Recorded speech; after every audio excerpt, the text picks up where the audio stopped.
Hello there! You're here for the debrief on SCP-077, the Rot Skull, correct? Okay, well, before we start, here, take this. It's a voucher of sorts, a pity present from me. It can be used in the cafeteria and will let you get as many potato-based food products as you can stomach before your training starts.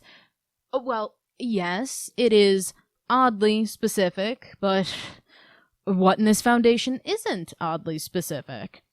I promise it will make sense once I'm finished talking with you, but for now we need to get into what your task will be.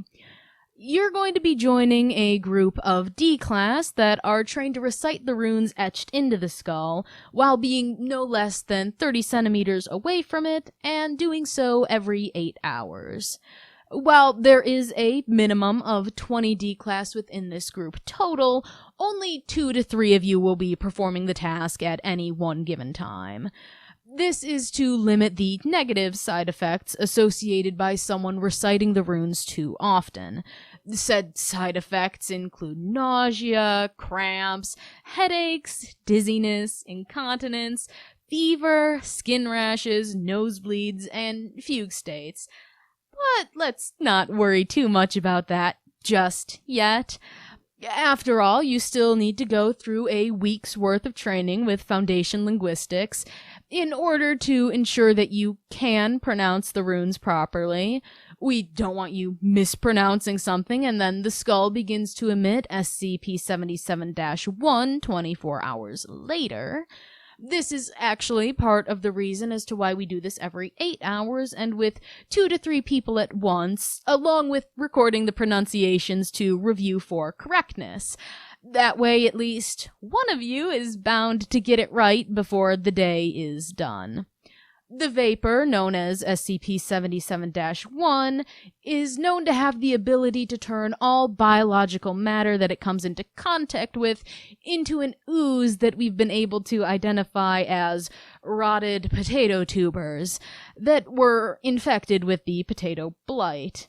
The skull itself, of course, while composed of biological matter, is exempt from the effects of -1. Along with this, the vapor will only flow to occupy a space that is within the skull's line of sight. Unless the skull is confined to an opaque, impermeable barrier, the vapor will not flow behind it. Other than this effect, though, it does behave as any other gas would be expected to.